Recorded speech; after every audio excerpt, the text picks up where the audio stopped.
Angie has made it easier than ever to hire high-quality pros to get all your home service jobs done well.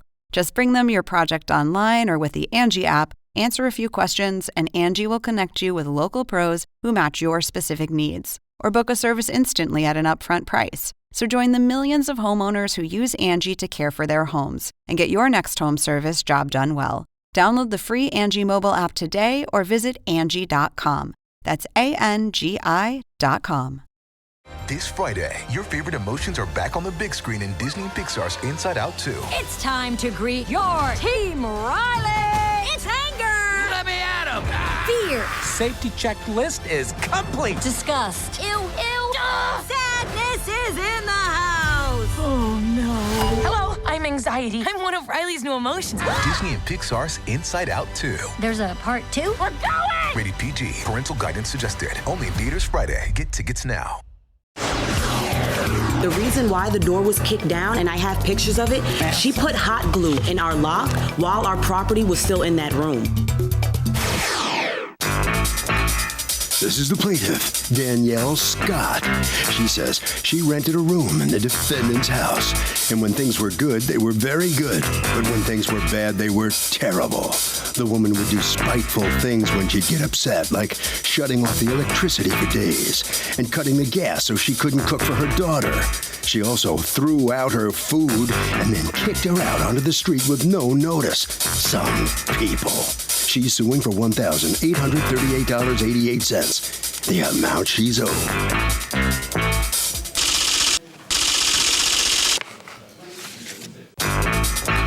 This is the defendant, Roberta Tyler. She says she did the pregnant plaintiff, her boyfriend, and her daughter a favor by renting them a room in her house. And this is the thanks she gets, a lawsuit? This woman tried ruining her life by claiming she was doing drugs. They've been nothing but a nightmare. She even had to call the cops on them. And if anyone's owed anything, it's her. She's accused of lousy landlording.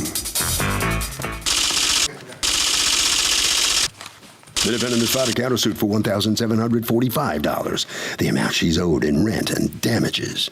All parties, please raise your right hands. What you are about to witness is real. The participants are not actors. They are actual litigants with a case pending in civil court. Both parties have agreed to drop their claims and have their cases settled here before Judge Marilyn Milian in our forum, the People's Court. Be seated. Come to order, please. Litigants have been sworn, Your Honor. Thank you, Douglas. You're welcome, ma'am. All right, Danielle Scott. Yes. You are suing Roberta Tyler for $1,838.88 that you say she owes you because she needs to return your rent and various items that she threw out and withheld your security deposit. You're counterclaiming against her $1,745 for rent and damages and stress. Okay, what happened? Around April 25th. Of this year? Yes. I went on Craigslist to find a room for me, my husband, and my daughter to stay in for temporarily. How old is your daughter? She's 3. I was 7 months pregnant at the time. I found Roberta Tyler's ad online. It said that it was $275 biweekly for $550 a month in total. So that was good for me and my husband. So we called her. We went to see the apartment May 2nd. We filled out the lease. We moved everything in that same weekend, and everything was okay for probably about a week. After the week, I started noticing every day Roberta Tyler would have a new man in her house. Every day. And I approached her on it, not to be rude, but I approached her because I had a 3-year-old daughter and I didn't want her to see a different man keep coming in and out of the house every day. So I approached her about it, and she very rudely told me that if I didn't like it, I could get out, in other words. So I left it alone, and I just stayed in the room. I kept my daughter in the room with me, let her play in there, so she wasn't around it. Around the first week of June, Roberta started to do spiteful things. She would turn the electricity off in the apartment. She taped the gas valve. How would she turn the electricity off? She has the breaker box, I guess. She has it located near her room somewhere. I'm not sure where it is, but she has it located near her room. She'll cut off the lights in the kitchen, the bathroom, and our room but her TV and everything else would be working in her room still, and I actually saw it. Okay. So I politely asked her, can you turn the lights back on? I need the lights. My daughter needs the lights. We need the electricity. What would she say? I didn't turn them off? What would she say? She would say, oh, I don't know what's going on. I'm going to have to talk to the landlord. And she'll go downstairs, talk to somebody, or says she talks to somebody, come back upstairs, and she'll turn the lights back on. Then she turned off the gas to the stove and put electrical tape around it, which I also have a picture of. Let me see. And what was the reason that she put the electrical tape, according to her? So that me and my husband cannot cook. But what did she say? Did she say that? She didn't say anything. Go on. She turned the electricity off again. We actually paid her the $550 for the month of June. She brought it to my attention that she wanted to go to Atlantic City that month, and she was demanding more money from us ahead of schedule. For July? Yeah. So I told her, I don't have to pay you that money. I paid you the $550 for this month. You're going to have to wait until July to get the rest of it. She got a fit, started cursing at me, telling me I have to get that out. I have to take my daughter, my son, we have to leave. My son was probably a week old at the time. Oh, my goodness. Tell me how this went down. Okay, with the electric, I don't have no access to the electric box or anything. Everything is located down in the basement. And I had to talk to Super, because Super is the only one with the key to the basement. And she would go down there, and she told me that there's something wrong with the wiring because most of the building was going off. So the electric car came out the next day. Did an electrician come out the next day? No. Came out the next day and fixed everything down in the basement. The electric didn't go out until the 28th of June. Everything didn't start until the 27th with the arguments or everything. Okay, what happens for the argument? How did that occur? Everything was fine when she first moved in. Nothing go wrong. Only had one boyfriend at the time, and he was the person that was coming in. I had friends. So when she says that it's a different man every night, she's not being truthful. No, it was only one, and she did not like him due to the fact that I'm not really sure why she didn't like him, but the whole is he would come in, he would buy beer for her boyfriend. Since she was pregnant, he would offer hey, do you want some juice? Do you want something? Same thing when they move in. I said, you are more than welcome to use my stuff, but the whole point is please replace it because I have 2 kids myself. I didn't know she was pregnant. You have 2 kids living there too? Yes, I have 2 sons. I thought she was 6 months pregnant because that's what she told me when she first came. I don't know how that is relevant, but you know who you rented to, and that's who you... Yeah, I understand who I rented to. It just... All right, in any event, so you're testifying you didn't turn off her electricity, and why did you have a fight and then tell them they had to leave? The fight didn't start until the 27th. And what happened on the 27th? Constantly late on the rent. I told them I would work with them just long they on time. The 27th is the 27th. There are still another 3 days before rent is due. So rent is due every other Saturday. Every other Saturday. Yes. So if it's that Saturday, $275 for a total of $550 the month. No. We already paid. Let me see your lease. Do you have a lease? Yes. Yeah. Let me see how that. It says total of $550. Well, then you guys don't know how to count because months have some of them have 4 weeks and some of them have more. Exactly. So I don't know why either of you would sign something like this.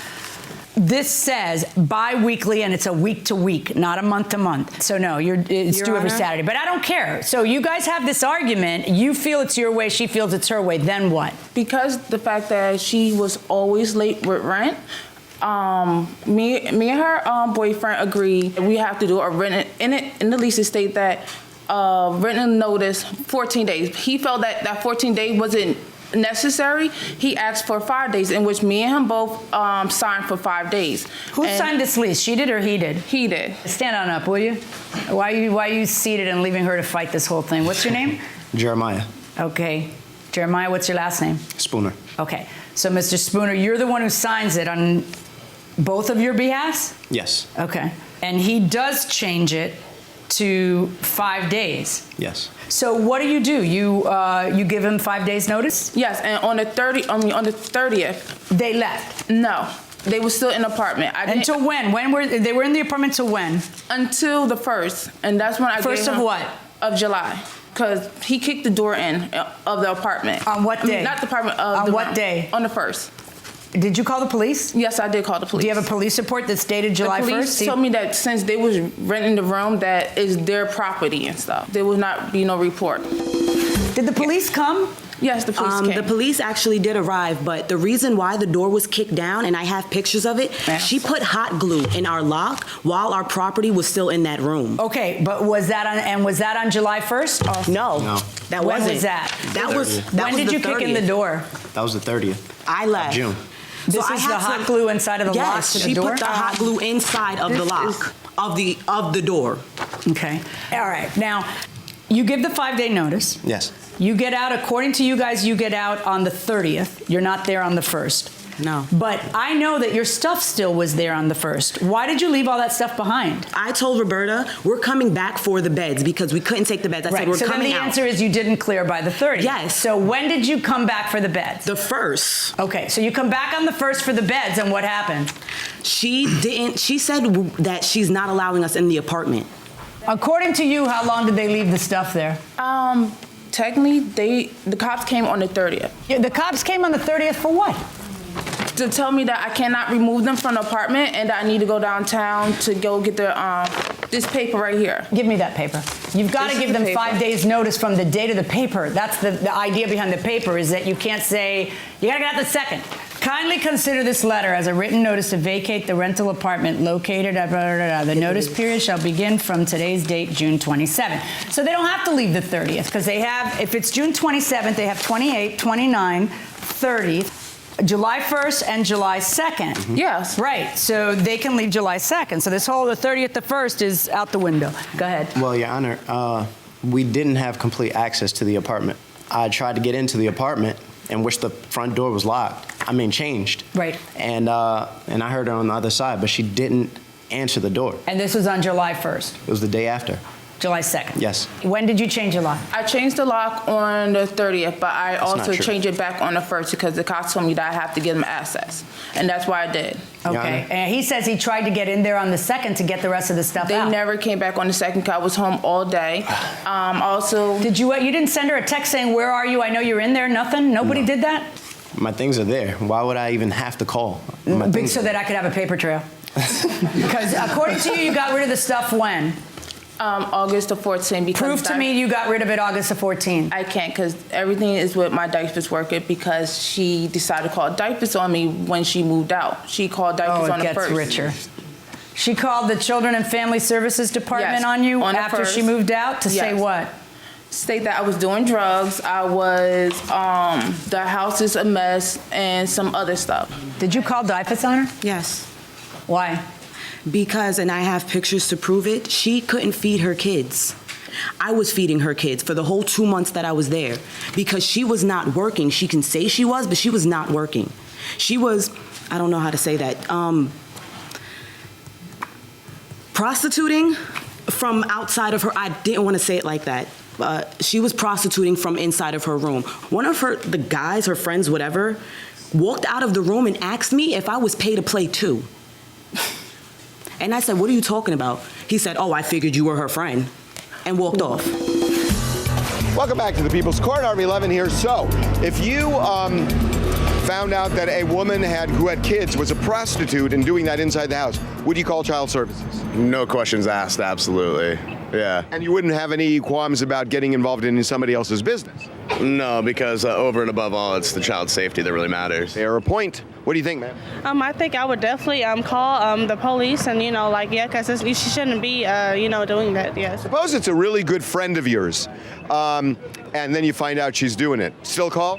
I don't know that I would... I would say yes if I were you, but your call. I'm just saying, I don't know that I'd call right away. If it was my friend, I'd probably approach them and, maybe see what their perspective is. But, luckily, I'd hope that none of my friends are doing that, and I would probably make the call for the safety of the children. Okay, I'm not sure what you said, but that was good. That was good. You covered all bases there, going inside the courtroom. Let's go over your lawsuit. You want the money back for the rent you paid for the 2 months on what premise? You lived there for the 2 months. Yes, but everything that she was doing within those 2 months, making it uncomfortable for us to live there for those 2 months. She gave you a $275 deposit, right? Yes. Okay. And you have not gotten that back? No. Okay. So, all right, let's recap. You're suing for the bed bassinet, cookware set, and food because you had to feed her kids for 2 months. No, because she threw my food away. This was before we were even leaving. She threw all of our stuff into a bag. Food and all. Everything. This was what? I left the 27th. This had to be probably the 25th or the 26th. Let me see. That's when she threw all of this out. What person who can't feed her kids does that? Excuse me, she never provided for my kid. When did you put all of the food and stuff in bags like that? When the lights went off, I had to empty out everything. And all then, my stuff had got thrown out too at the end of the day. All right, so you helpfully pulled out her stuff. All right, so let's talk about your counterclaim. You want $310 to clean out the room? I paid my brother and his friend $150 a piece just to remove the door and have everything put out on the street. And stress from losing your job, you want $1,000 for that. Explain that one. The stress actually came from when she called diapers, in which I had to quit. Actually, I didn't quit my morning job. I got fired from my morning job because I had to take like 4 days off of work just to do everything what diapers was saying. You know, I've got to decide the stuff that's in front of me, not the DIFA stuff. That's somebody else's issue. So just a second, please. Do you have any receipts for any of the items that you're saying that you left behind that cost the amounts you're saying? This is the video of all of the stuff we had. I'm sorry, right. but and you don't they get never new value either, but go ahead. They never brought in any type of cookware. That's the they were day he using left, my he recorded cookware. that video. They were using my pots, pans, and everything else. They never had anything moving in. Okay, can you not talk? Mattress, bassinet, my daughter's bed, door. There's no cookware that he's videoing. There's a busted door. Do you have any proof of what the door cost? No, I don't have proof. Well, then how are you pulling the 190 out? You just throw it there and you don't have to show me what the door cost? Having said that, you can't bust down a door. Okay? Yes, Your Honor. Even if I find that she put the glue in the lock. You know, if you bust the door, I hope it felt good, and you did it and it was fine, that's great, but it's on you, it's not on her. She doesn't have to now replace the door, okay? Therefore, I'm awarding her $100 for that. As far as cleaning out the room and painting, I haven't seen any pictures that represent how you handed it to them and how in 2 months you need to paint because of the filth that they left your walls, and you don't have that, so you're not gonna get any money for damage. Here's how it's gonna shake out, folks, all right? You don't get your rent back for May and June, because you lived May and June, all right? There's a security deposit of $275 that everybody acknowledges, and there's the furniture. I'm going to find that between the furniture and the food that was put in bags and stuff like that, that all of that has a value of $300. But you broke her door. So because you broke her door, I'm gonna set the value of that door at $100. And then also you acknowledge that you were living there from the 27th through the 30th, and those are 3 days of rent that you owe, and that leaves a net judgment in favor of the plaintiff in the amount of $435.71, which takes into account both the claim and the counterclaim. That is my verdict, folks. Good luck.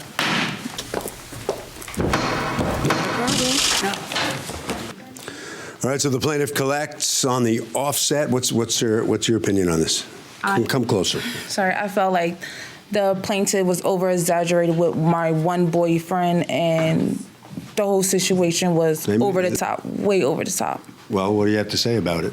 That they pretty much was lying and playing on, oh, they have a little baby. Okay, you have a baby, but the thing is, you didn't have to lie about everything. All right, okay. Good. All right, so what are you smiling at? I'm glad it's over. Honestly, the way I feel, we weren't exaggerating anything in there. Everything that we told was completely the truth. You shouldn't be prostituting with kids in your room. That's it. Landlord had no idea of anything that was going on. And we thought he did. We were going off a false pretense. Okay. Harvey?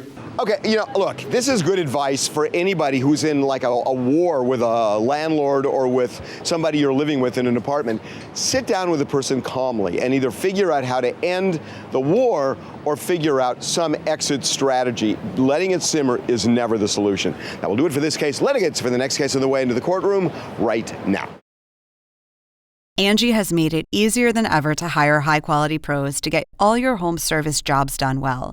Whether it's routine maintenance, an emergency repair, or a dream project, Angie lets you compare quotes from multiple local pros, browse homeowner reviews, and even book a service instantly.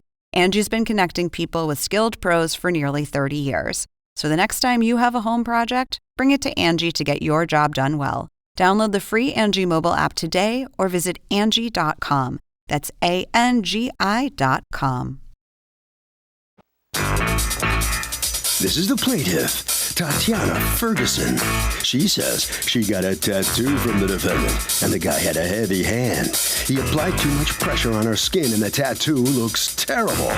The ugly thing is not something she can just erase from her arm. She has to look at it every day and gets a pit in her stomach from it. She's suing for $5,000 so she can get it removed.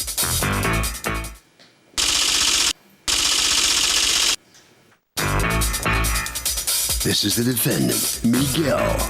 He says he's been in the business for 20 years. He inked a beautiful tattoo on the plaintiff, and it's not his fault if she didn't take care of it the way he instructed her to. This is one of those customers you just can't please, and he would be willing to help her out, but if she wants that, it's going to cost her. He's accused of making the ink go splat. All parties, please raise your right hands. Welcome back to the People's Court. Next case in the docket, the plaintiff says the defendant gave her a wonky tattoo, but the defendant says the tattoo was on fleek. It's the case of you screwed up my tattoo, you dirty rat. Tatiana Ferguson? Yes. All right, you are suing Miguel. You've asked us not to use your last name or the business name. You're suing Miguel's business for $5,000 in damages, a statutory maximum, because according to you, they ruined your body doing a tattoo and doing a correction to a tattoo. Tell me what happened. Okay, so on October 29th, I went to go get a piercing. I went to go get my nose pierced, and then I decided to get the tattoo in honor of my brother that passed away. In honor of? My brother, my baby brother that passed away. When did your baby brother pass away? At birth. Oh. So, yeah. And then I wanted to get a tattoo of a feather because my mom told me a story about how when she was coming home from the hospital, that a baby bird was on the windshield and it didn't leave. So to me, it just stuck with me. So I got that done.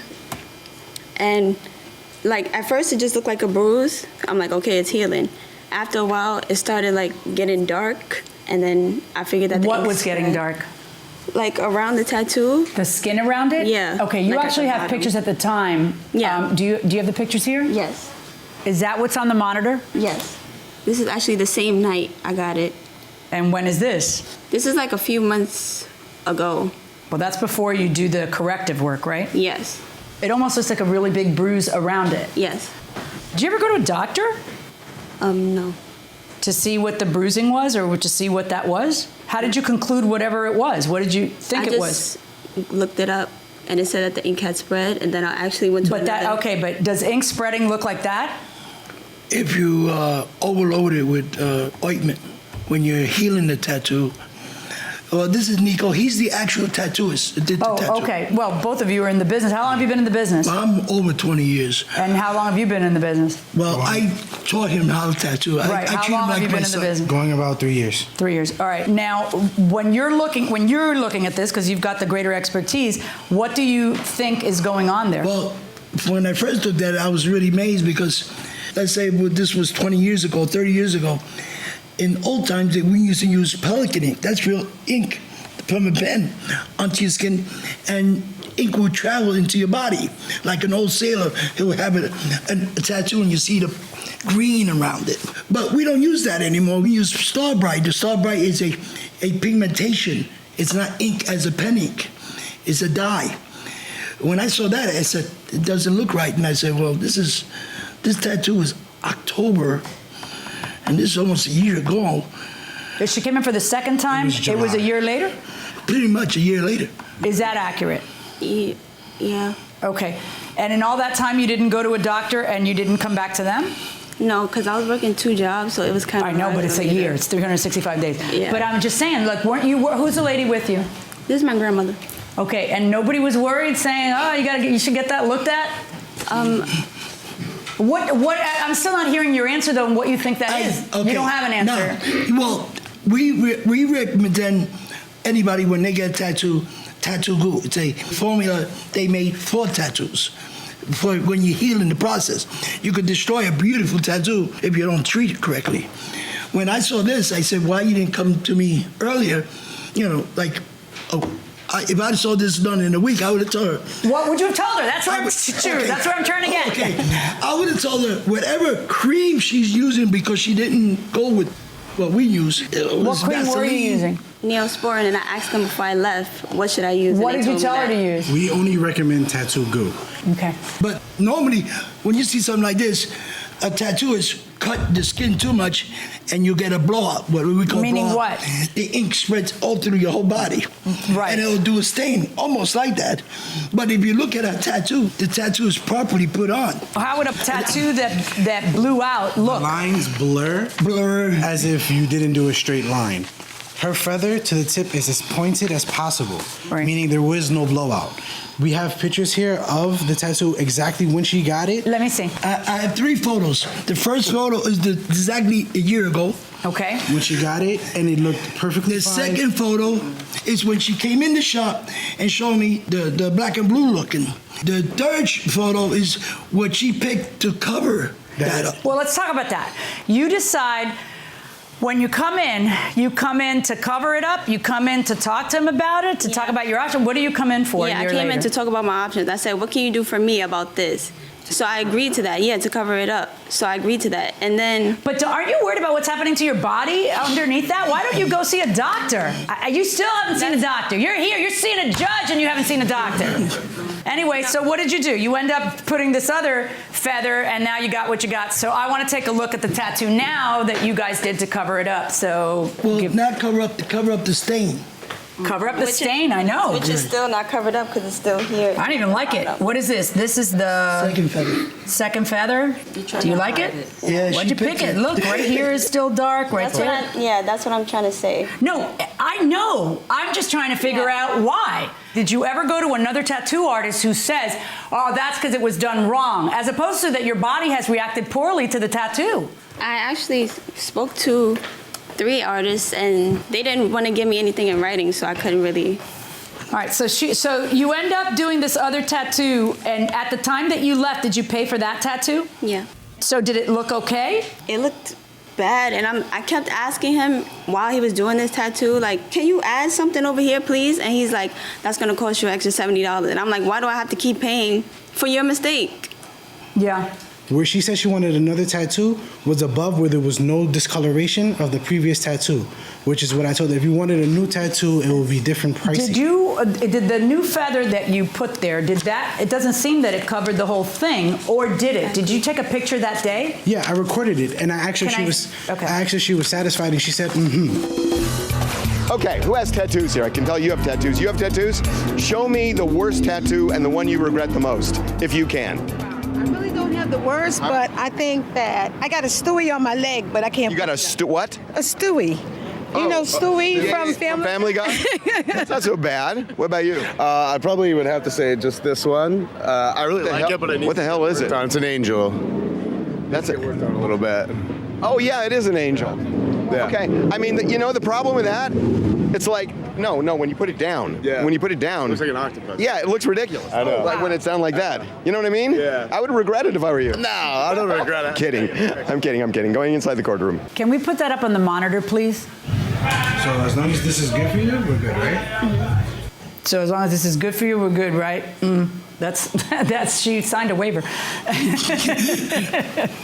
All right, I have a question for you. You have decided to sue for $4,885, estimated amount for procedure to have the tattoo removed or further corrected. Did you go and get estimates that to remove this tattoo it will cost $5,000? No, but somebody gave me a card of a place that I can go to get it removed. I know. I'm asking, do you have evidence in court? Is your grandmother moral support, or is she a witness? She's a witness to me, like... Come on up. I want to talk to Grandma. Oh, yes. Okay. Did you ever tell her to go to a doctor? She was believing it was healing. Right, but then it turns out she kept it for a whole year. I'm like, it hasn't healed yet. Right. And she was led to believe that he can repair it. All right. There's something wrong with that picture. We're done. Here's how it works in court. okay? If you want somebody to pay you $5,000, you have to be able to prove that you're damaged by them and that damage is $5,000 worth of damage. If you can't get past, is it their fault, you can't get to question 2, which is what it's gonna cost. You have nothing but you saying it's their fault. And I'm not going to accept that and tell them they gotta pay you $5,000 over that. My verdict in this case is for the defendants. Should be interesting to hear what the plaintiff has to say coming out on the losing end of this case. Come in a little bit and, well, you're stuck with the tattoo. Now what? No words. No words. No words. You know, for the reason she wanted it done, I really think it's sad that it had to end up here. But I think if they did more screening and had more professionals, it wouldn't have happened. Mm-hmm. Okay. All right, so step on out here. That's not a satisfied customer. No, it's not. Yeah, right here. And Yeah. What happened? I don't know. When she came in my shop a year later, I saw that. I thought somebody beat her up. And then I turned around, I'm looking at her, I go, put a 20-year veteran. And I brought another 20-year veteran with me. And we look at this tattoo and say, you know, this is something wrong. She maybe did something that we don't know about. Did you do the tattoos on your partner there? Did you do those? I did my left arm. They all working out all right? Yeah. Harvey? Okay, here's the deal, Kurt. She needed expert testimony. There is absolutely no evidence he did anything wrong. And without expert testimony, she's a loser. And that will do it for this case. Litigants for the next case on the way into the courtroom right now. This is the plaintiff, Nancy Gia. She says the crooked defendant took terrible advantage of her because she paid him up front to do some electrical work and he never showed up to do the work.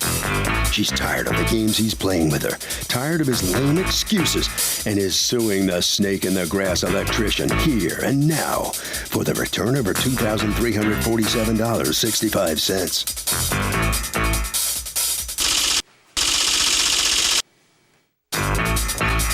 This is the defendant, Bill Criscolo. He says he agreed to do some work on the plaintiff's rental property and gave her a contract for the work. Turns out her house is in a flood zone, which requires the meters to be placed on an 8-foot pole. When he informed the plaintiff it would cost more, she flipped out, and here they are. He's accused of cutting the juice.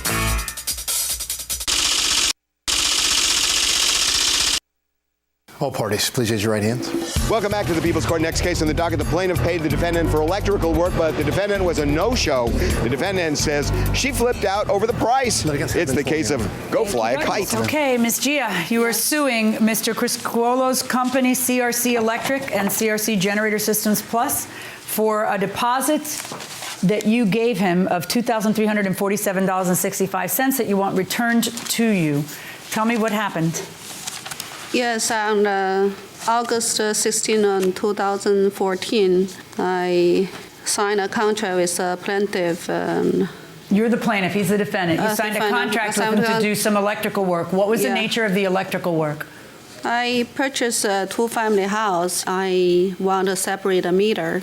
Right. Then, so that each family would have their own meter? Right. Instead of it being all one meter? Uh-huh. Okay. Then I search online from homeadvisory.com. Home advisory? Yeah, .com. So you called him, you had him come over, and he gave you a quote, correct? Do you have that in front of you? Yes, I have the contract.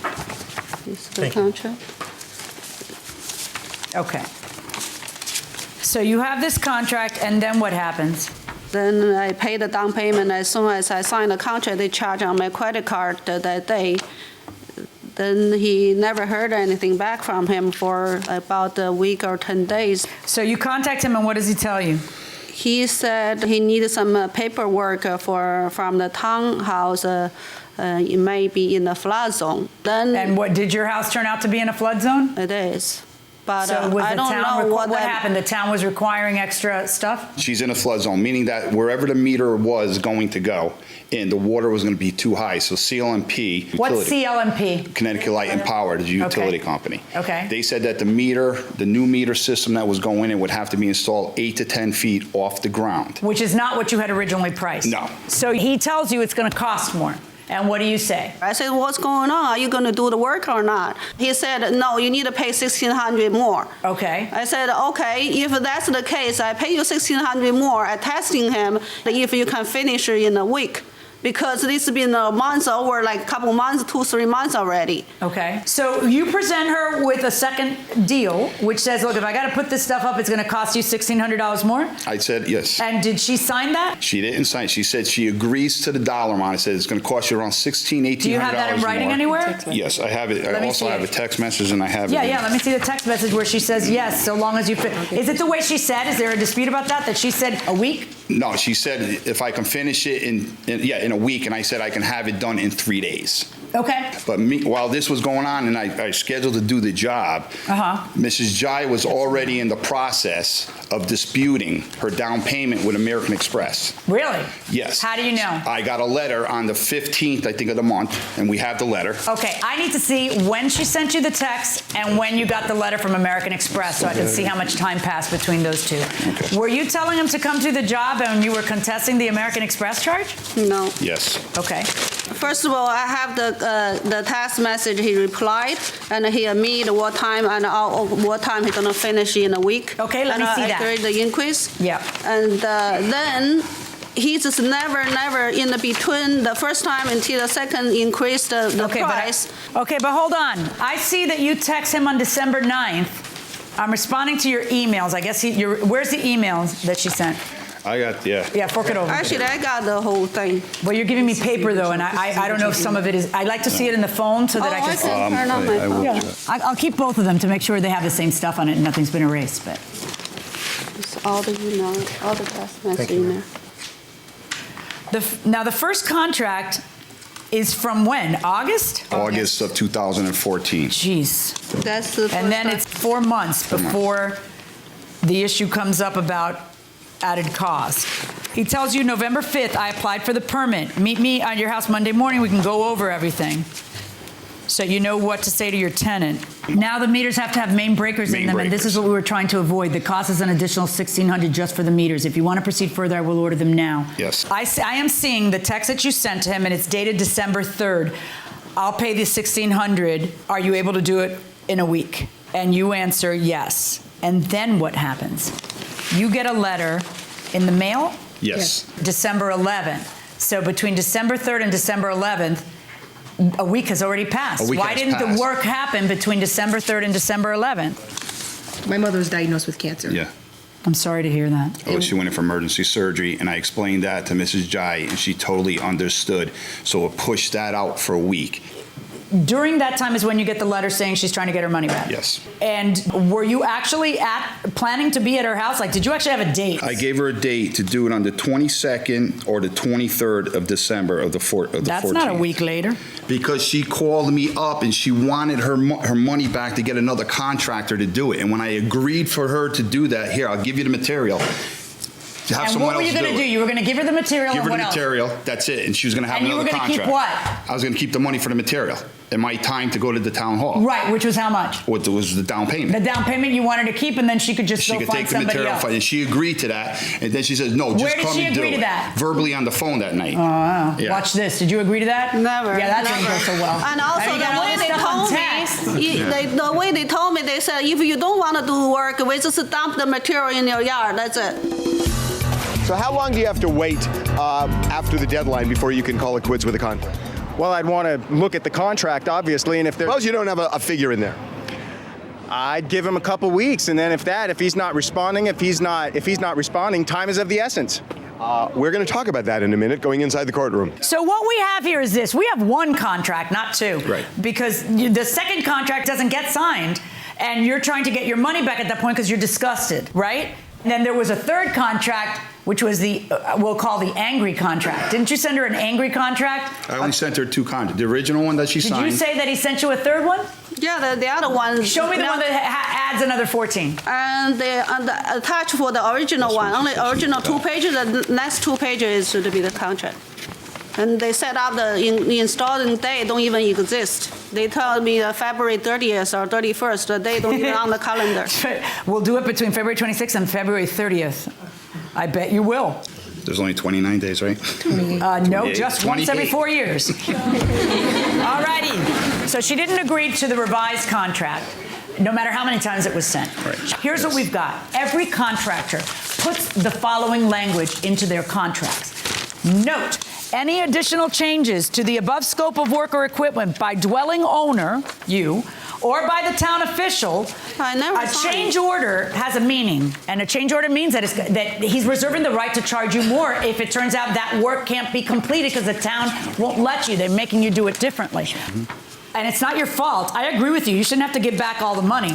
However, I have to make sure that the amount you're allowed to keep if she breaches is an appropriate amount. But he said doing the work in 3 weeks. He caused me a lot of damage, but he never did the work. But you're deducing from that means that you get your whole deposit back. And that's not the answer. It's not his fault. The guy spent, do you know how much time the guy spent in the town trying to get your plans approved, supervising this, speaking to people, speaking to the electorate? You think that means that if the town turns around and says, lady, you're in a flood zone. How do you not know that when you buy the house? You think that means that all his work was for free? No.